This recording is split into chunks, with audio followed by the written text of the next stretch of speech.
this is my game prototype. It hasn't got a name or anything, but I've got a working menu stage. I've got settings where you can change the resolution, and obviously you can quit the game or start it. When you start, you can press pause with escape, and then you can either resume the game like so, or you can go back to the main menu or quit. So you go back to the main menu and then quit like so. So this is a first-person puzzle game where you play as a spy who has to infiltrate the building to steal some intel and escape. It comes up with a prompt to tell you what to do at the start. So you've got a player HUD with health and ammo linked to the player. So if I shoot, you can see the ammo goes down, and a timer which when it runs out, the game is over. You can see I've got some print strings still on. I forgot to turn some off. Obviously in the main game I wouldn't have them, and I'd have some proper prompts. Got some spawnable ammo here, so if I go over, it adds ammo to my count, and then it takes about 30 seconds to respawn. Instead of doing it on event tick, I'm using an interface class where the ammo and the spawner communicate via the interface, so it's a bit more efficient. The door over here, it's got a kind of trigger zone, so when you're close it tells you how to open it. So if I press E, it will open. I'm using a timeline node to do the animation and a lerp to make it smoother, and that's the same for the lift over there. Okay, so in this room I have the enemy AI.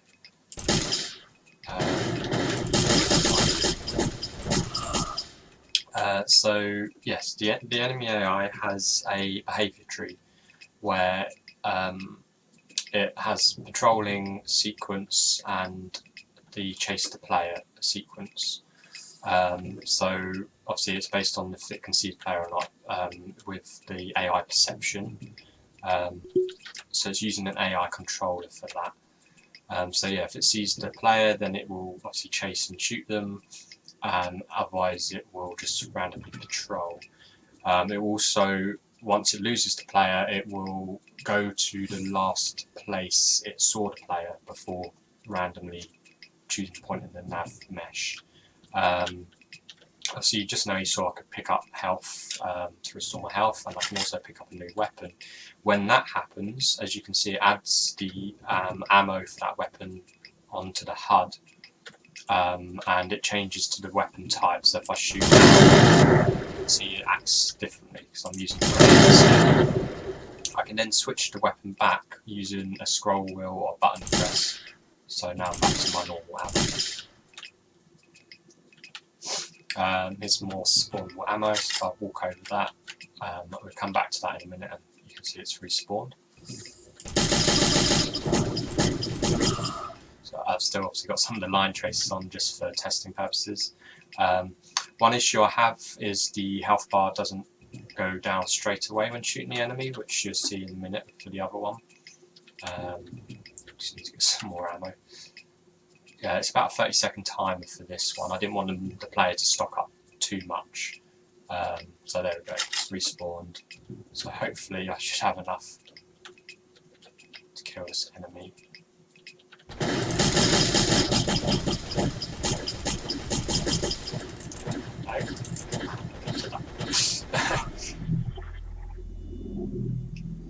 So yeah, I can restart the game here, and it goes back to the start. Right, back again. Try and do it this time.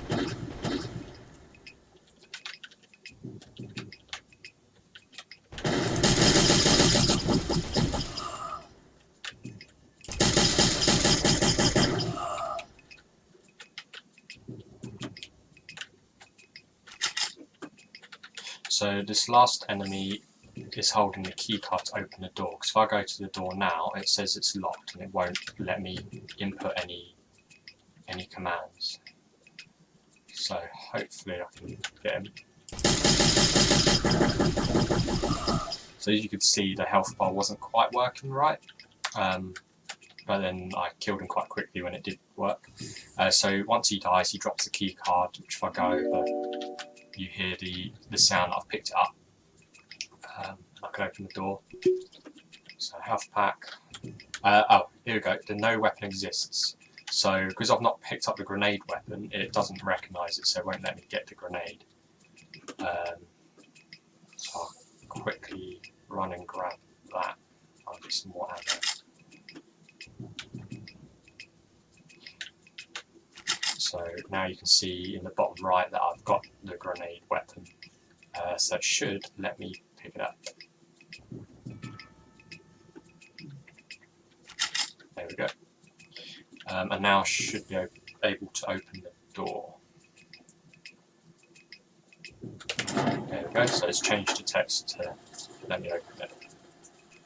So now I've got a prompt saying I can use right click to use the gravity gun on objects. There's an enemy down here first, let me just get rid of him. Oh.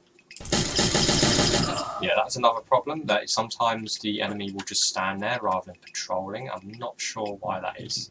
I didn't get time to figure that out.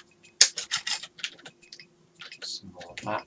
So yeah, here we've got two doors. We've got a control room and we've got the main door up there. So I've just got to figure out what I need to do here. I'll grab some ammo. So the clue is here.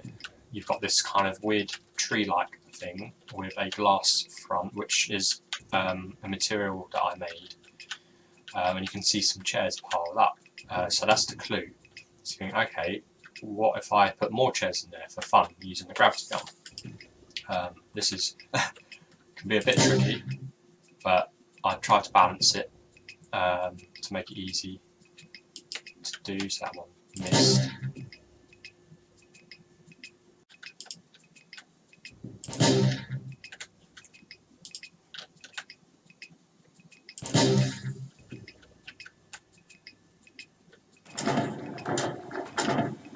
So as you can see, when I got that one in, it activated the trigger temporarily, which nearly opened the control door, but the trigger's at the top of the tube, so it needs to be full before it will properly activate. And there we go. So now it's activated, it opens this door and there's a pressure pad. So if I stand on it, it opens the door, but as soon as I step off of it, it closes. So obviously I need to use the gravity gun to put something on top like that to open the door. And then we can go into the final room. So this is the final room. My ammo count's different because I keep editing the video.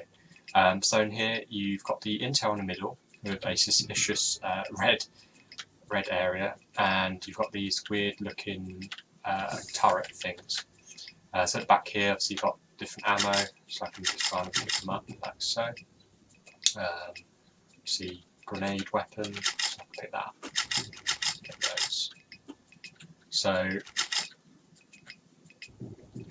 what's going to happen is I go to pick up the intel and I trigger this red alarm, and then they all start shooting. I'm going to try not to die. When you kill the turrets, they drop ammo, so you're never going to run out.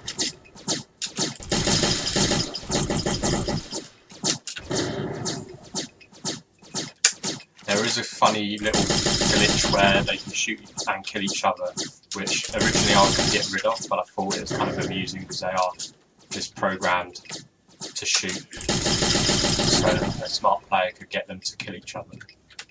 So once that's done, we have the last puzzle. So grab some ammo quickly. So I've just got to open this door to escape with the intel that I've picked up.